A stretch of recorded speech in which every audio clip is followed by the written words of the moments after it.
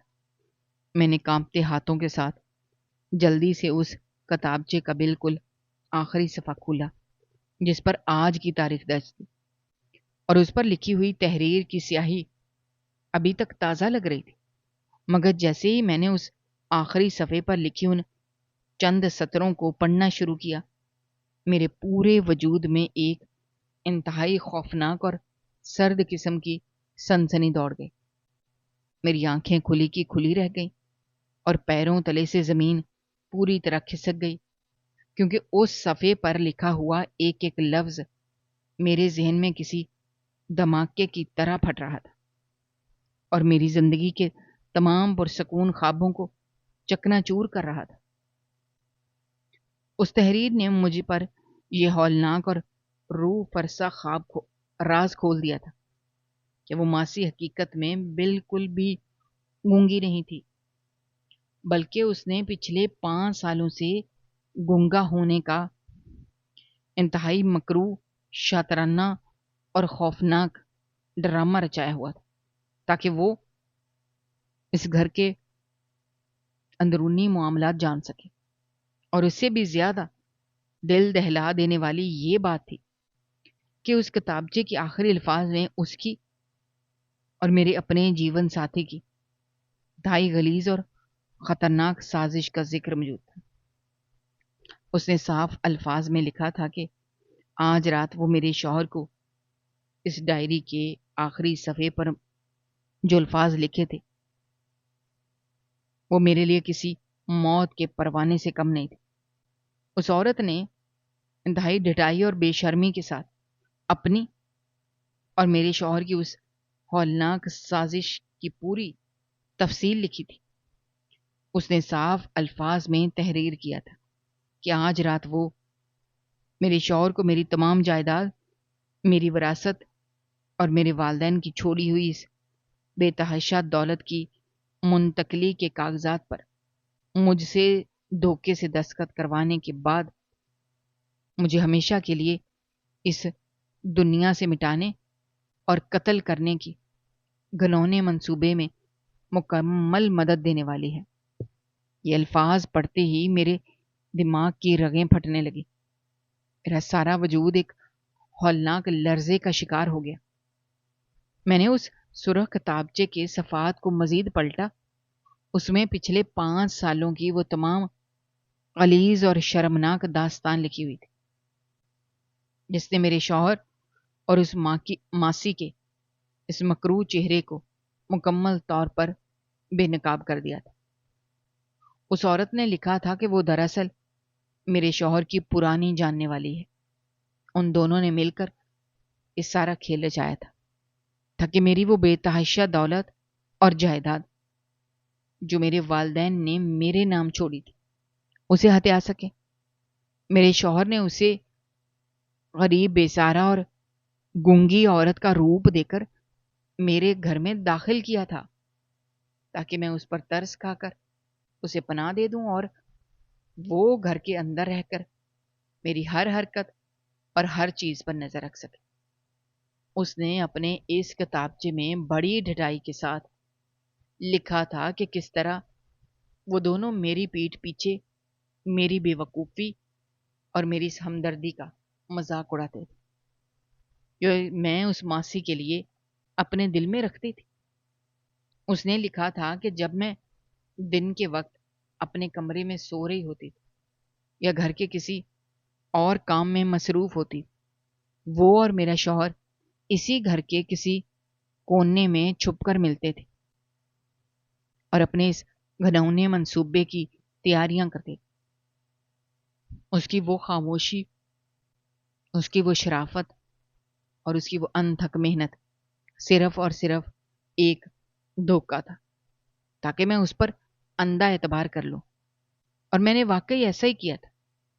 میں نے اسے اپنے گھر کی چابیاں تک دے دی تھی اور وہ میری ہر قیمتی چیز تک رسائی حاصل کر چکی تھی۔ اس نے آج کی تاریخ کے حوالے سے پوری تفصیل لکھی ہوئی تھی کہ آج رات میرے شوہر میرے پاس ایک نئے کاروباری معاہدے کے بہانے کچھ کاغذات لے کر آئے گا جن پر میری جائیداد کی منتقلی کی تحریر ہوگی، اور وہ مجھ سے دھوکے سے ان کاغذات پر دستخط کروا لے گا، اور اس کے بعد یہ عورت جو اس وقت بخار کا ایک جھوٹا ڈرامہ رچا کر اپنے بستر پر لیٹی ہوئی تھی تاکہ رات کے لیے اپنی طاقت بچا سکے، وہ رات کے پچھلے پہر میرے کمرے میں ایک خاص قسم کا زہر ملا ہوا دودھ لے کر آئے گی، جسے پیتے ہی میرے دل کی دھڑکن ہمیشہ کے لیے رک جائے گی اور دنیا کو یہی لگے گا میری موت دل کا دورہ پڑنے سے ہوئی ہے، اور اس کے بعد وہ دونوں میری ساری دولت اور شاندار گھر کے مالک بن کر ایک پرتعیش زندگی گزاریں گے۔ یہ ساری ہولناک سچائی جاننے کے بعد میرے اندر کی وہ ساری ہمدردی اور سارا ترس، وہ سارا دکھ جو میں اس عورت کے لیے محسوس کر رہی تھی، وہ ایک ہی لمحے میں شدید ترین نفرت، غصے اور انتقام کی ایک ایسے بھڑکتے طوفان میں بدل گیا جس نے میری عقل اور میری سوچنے سمجھنے کی صلاحیت کو ایک نئی اور ناقابل تسخیر طاقت عطا کر دی۔ میری آنکھوں سے بہنے والے آنسو اب خشک ہو چکے تھے، ان کی جگہ ایک ایسی سرد اور خطرناک چمک آ چکی تھی جو کسی بھی ظالم کو خاک میں ملانے کے لیے کافی تھی۔ میں نے اس سرخ کتابچے کو فوری اپنے کپڑوں کے اندر چھپا لیا اور اس عورت کی طرف دیکھا جو ابھی تک آنکھیں بند کیے اپنے بخار کے جھوٹے ڈرامے میں مگن تھی۔ میرا دل چاہا کہ میں اسی وقت اس کا گلا گھونٹ دوں اور اسے اس کی غداری اور نمک حرامی کی وہ دردناک سزا دوں کہ اس کی روح تک کانپ جائے، مگر میں جانتی تھی اگر میں نے اس وقت جذبات میں آ کر کوئی بھی قدم اٹھایا تو میرا شوہر ہوشیار ہو جائے گا اور میں ان دونوں کے اس جرم کے ساتھ رنگے ہاتھوں نہیں کر سکوں گی۔ اس لیے وہ اپنے حواس پر مکمل قابو رکھا اور انتہائی خاموشی کے ساتھ اس کے کمرے سے باہر نکل آئی۔ میں نے اس ٹرے کو جس میں نے اس کے لیے دوا اور قہوہ رکھا تھا وہیں چھوڑ دیا تاکہ اسے یہ محسوس ہو کہ میں صرف اس کی خیریت دریافت کرنے آئی تھی اور مجھے کسی بات کا علم نہیں ہوا۔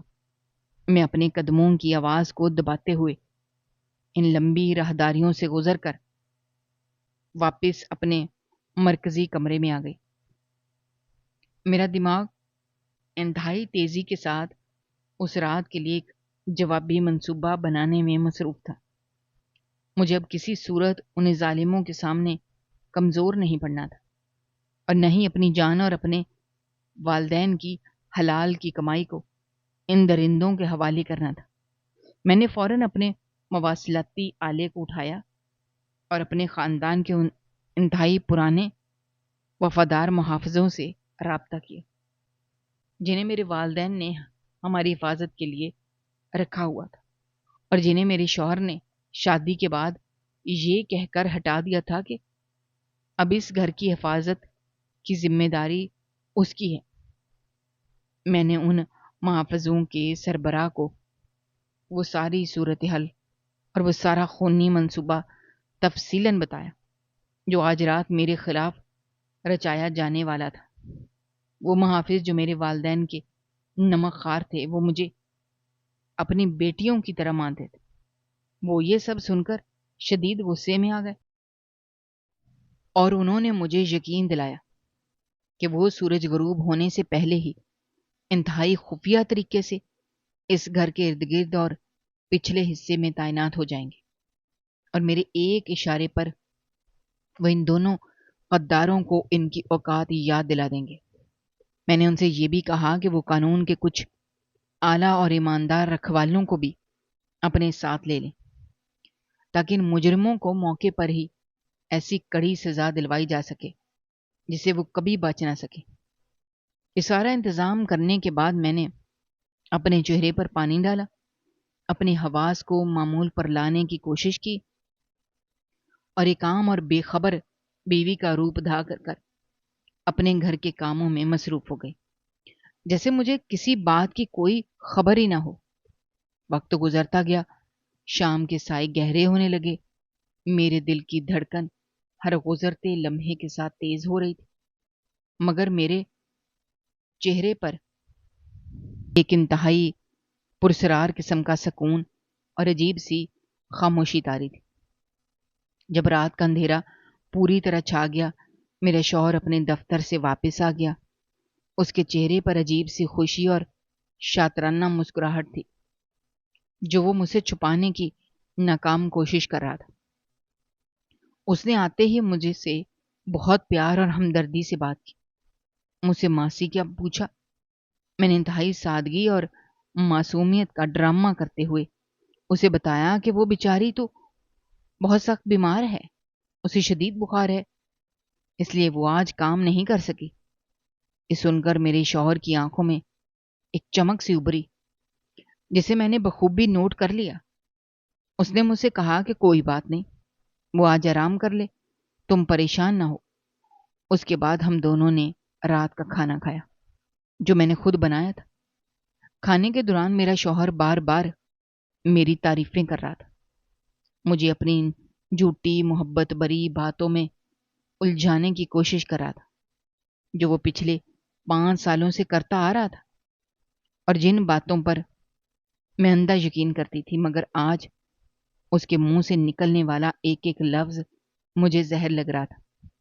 میرا دل چاہ رہا تھا میں اس کے چہرے پر زوردار تھپڑ مار کر اسے بتاؤں کہ میں اس کی ساری حقیقت جان چکی ہوں، مگر میں نے صبر کا دامن نہیں چھوڑا اور اس کے اس کھیل کو آخر تک دیکھنے کا فیصلہ کیا۔ کھانے کے بعد وہ اٹھا اور اپنے کمرے میں جا کر انتہائی خوبصورت اور چمڑے کی جلد والی فائل لے آیا، جس میں کچھ کاغذات تھے۔ اس نے وہ فائل میرے سامنے رکھی، انتہائی معصومیت اور اپنائیت سے بولا کہ میری جان، یہ ہمارے کارخانے کے کچھ نئے اور بہت اہم معاہدے ہیں، جن کے ذریعے ہماری دولت میں مزید اضافہ ہوگا۔ بس تم جلدی سے ان پر دستخط کر دو تاکہ میں کل صبح یہ کاغذات آگے جمع کروا سکوں۔ اس کی یہ بات سنتے ہی میرے ذہن میں اس سرخ کتابچے کی وہ ساری تحریر گھوم گئی جو اس نے اس عورت کے ساتھ مل کر لکھی تھی۔ یہ وہی جائیداد کی منتقلی کے کاغذات تھے جن پر وہ میری موت سے پہلے میری دستخط لینا چاہتا تھا۔ میں نے ان کاغذات کو ہاتھ میں لیا اور اس تحریر کو بغور دیکھنے کا ڈرامہ کیا۔ میں نے محسوس کیا کہ اس کے ماتھے پر پسینہ آ رہا تھا، وہ بہت بے چینی سے میرے دستخط کرنے کا انتظار کر رہا تھا۔ میں نے جان بوجھ کر اس معاملے کو طول دینے کے لیے کہا کہ آج میری طبیعت کچھ ٹھیک نہیں لگ رہی، میں کاغذات کو کل صبح تفصیل سے پڑھ کر دستخط کروں گی۔ یہ سن کر اس کے چہرے پر ایک لمحے کے لیے شدید گھبراہٹ اور غصے کے تاثرات ابھرے، مگر اس نے فوراً خود کو سنبھالا، مجھے پیار سے منانے کی کوشش کرتے ہوئے کہا، نہیں میری جان، یہ بہت ضروری ہے، اگر تم نے ابھی دستخط نہیں کیے ہمیں بہت بڑا نقصان ہو جائے گا۔ میں نے اس کی اس بے چینی اور اس کی اس ظالمانہ جلد بازی کو دیکھ کر دل ہی دل میں فیصلہ کر لیا کہ اب اس کھیل کو ختم کرنے کا وقت آ گیا ہے۔ میں نے کہا، ٹھیک ہے، میں دستخط کر دیتی ہوں، مگر اس سے پہلے تم میرے لیے ایک گلاس گرم دودھ لے آؤ تاکہ مجھے کچھ سکون مل سکے۔ وہ فوراً خوشی خوشی اٹھا اور بولا، میں ابھی تمہارے لیے دودھ لے کر آتا ہوں۔ وہ کمرے سے باہر باورچی خانے کی طرف چلا گیا۔ مجھے معلوم تھا کہ وہ باورچی خانے میں جائے گا اور وہ عورت جو بیماری کا ڈرامہ کر کے اپنے کمرے میں لیٹی ہوئی ہے، وہ وہاں پہنچ کر اس دودھ کے گلاس میں وہ جان لیوا زہر ملائے گی جو انہوں نے میری موت کے لیے تیار کر رکھا تھا۔ میں نے کمرے سے باہر جاتے ہی فوراً اپنے مواصلاتی آلے سے اپنے محافظوں کو پیغام بھیج دیا جو گھر کے ارد گرد چھپے ہوئے تھے، اب وہ گھر کے اندر داخل ہو جائیں اور میرے کمرے کے باہر آ کر میری آواز کا انتظار کریں۔ میں نے ان کاغذات کو ایک طرف رکھا، اپنا وہ سرخ کتابچہ نکال کر ہاتھ میں مضبوطی سے پکڑ لیا۔ کچھ ہی دیر بعد کمرے کا دروازہ کھلا اور میرا شوہر اپنے ہاتھ میں چاندی کی ٹرے میں گرم دودھ کا گلاس لیے اندر داخل ہوا۔ اس کے پیچھے پیچھے وہ ماسی بھی آ رہی تھی، جو بالکل بیمار یا نڈھال نہیں لگ رہی تھی، بلکہ اس کی آنکھوں میں ایک انتہائی خطرناک اور شفاف چمک تھی، اور اس کے چہرے پر عجیب سی شیطانی مسکراہٹ سجی ہوئی تھی۔ وہ دونوں میرے قریب آ کر کھڑے ہو گئے۔ میرے شوہر نے وہ دودھ کا گلاس میری طرف بڑھاتے ہوئے کہا، یہ لو میری جان، یہ دودھ پی لو، پھر ان کاغذات پر دستخط کر دو۔ میں نے اس گلاس کو ہاتھ میں لیا، اس کی طرف انتہائی سرد اور طنزیہ نظروں سے دیکھتے ہوئے کہا کہ کیا اس دودھ میں وہ زہر پوری طرح حل ہو گیا ہے جو تم دونوں نے میری موت کے لیے اس میں ملایا ہے، یا مجھے دستخط کرنے کے بعد مزید کچھ دیر اپنی موت کا انتظار کرنا پڑے گا؟ میری زبان سے یہ الفاظ سنتے ہی ان دونوں کے پیروں تلے جیسے زمین کھسک گئی۔ ان کے چہروں کا رنگ ایک دم سے سفید کاغذ کی طرح ہو گیا۔ ان کی آنکھیں حیرت اور خوف سے پھٹی کی پھٹی رہ گئیں۔ میرا شوہر ہڑبڑا کر پیچھے ہٹا اور ہکلاتے ہوئے بولا، یہ تم کیا کہہ رہی ہو؟ کیسا زہر؟ کون سی موت؟ تم شاید کسی غلط فہمی کا شکار ہو۔ میں نے انتہائی غصے اور نفرت کے ساتھ وہ سرخ کتابچہ ان کے منہ پر مارتے ہوئے پوری طاقت سے چلائی کہ اب مجھ سے یہ جھوٹ بولنا اور یہ منافقت بند کرو۔ میں تم دونوں کی غلیظ اور شرمناک سازش کے بارے میں سب کچھ جان چکی ہوں۔ مجھے معلوم ہو چکا ہے یہ عورت بالکل بھی گنگی نہیں ہے، اور یہ تم دونوں کا ایک مکروہ منصوبہ تھا تاکہ میری اس تمام وراثت اور جائیداد پر قبضہ کر سکو۔ تم نے میری ہمدردی، میرے سچے پیار کا جو سودا کیا، آج اس کا انجام دیکھنے کا وقت آ گیا ہے۔ میں نے وہ دودھ کا گلاس پوری طاقت سے زمین پر دے مارا، جس سے وہ شیشے کا گلاس چکنا چور ہو گیا۔ سارا دودھ فرش پر پھیل گیا۔ ماسی جو اب تک خاموش کھڑی تھی، اچانک اپنی وہ زبان کھولی جو اس نے پچھلے 5 سالوں سے بند رکھی ہوئی تھی۔ ایک انتہائی کرخت اور زہریلی آواز میں بولی، تم نے اگر یہ سب جان ہی لیا ہے تو اب ہم تمہیں زندہ نہیں چھوڑیں گے۔ ہم تمہیں اس وقت قتل کر کے تمہارے ان کاغذات پر تمہارے انگوٹھے کا نشان لے لیں گے۔ کسی کو اس بات کی خبر تک نہیں ہوگی۔ اس نے یہ کہہ کر اپنے کپڑوں کے اندر سے تیز دار خنجر نکالا اور میری طرف جھپٹنے کی کوشش کی، مگر اس سے پہلے کہ وہ مجھ پر پہنچ پاتی میں نے پوری طاقت سے آواز لگائی۔ اسی لمحے کمرے کا دروازہ زوردار دھماکے سے کھلا اور میرے وہ خاندانی اور انتہائی مضبوط محافظ اپنے جدید خطرناک ہتھیاروں کے ساتھ کمرے میں داخل ہو گئے۔ ان محافظوں کو دیکھتے ہی میرے شوہر اور اس عورت کی ساری بہادری اور ان کا سارا شیطانی منصوبہ ریت کی دیوار کی طرح زمین بوس ہو گیا۔ وہ دونوں خوف کے مارے کانپنے لگے۔ ان کے ہاتھوں سے وہ خنجر زمین پر گر پڑا۔ محافظوں نے آگے بڑھ کر ان دونوں کو انتہائی بے دردی کے ساتھ دبوچ لی۔ ان کے ہاتھوں کو پیچھے کر کے مضبوطی سے جکڑ لیا۔ محافظوں کے ساتھ قانون کے وہ وردی پوش رکھوالے بھی موجود تھے جنہیں میں نے بلایا تھا۔ انہوں نے فرش پر گرے ہوئے زہریلے دودھ کے نمونے لیے، سرخ کتابچے کو اپنے قبضے میں لے لیا، جو ان دونوں کے بھیانک جرم کا سب سے بڑا اور ٹھوس ثبوت تھا۔ میرے شوہر جو کچھ دیر پہلے میری موت کے خواب دیکھ رہا تھا، اب میرے قدموں میں گر کر گڑ گڑا رہا تھا، مجھ سے اپنی جان کی بھیک مانگ رہا تھا، روتے ہوئے کہہ رہا تھا، مجھے معاف کر دو، میں لالچ میں اندھا ہو گیا تھا، مجھ سے بہت بڑی غلطی ہو گئی، تم جو کہو گی میں وہ کروں گا، بس مجھے ان رکھوالوں کے حوالے مت کرو۔ مگر میرے دل میں اب اس غدار اور دھوکے باز انسان کے لیے کوئی رحم کا قطرہ بھی باقی نہیں تھا۔ میں نے اس کے چہرے پر انتہائی زوردار تھپڑ رسید کیا، جس کی گونج پورے کمرے میں سنائی دی۔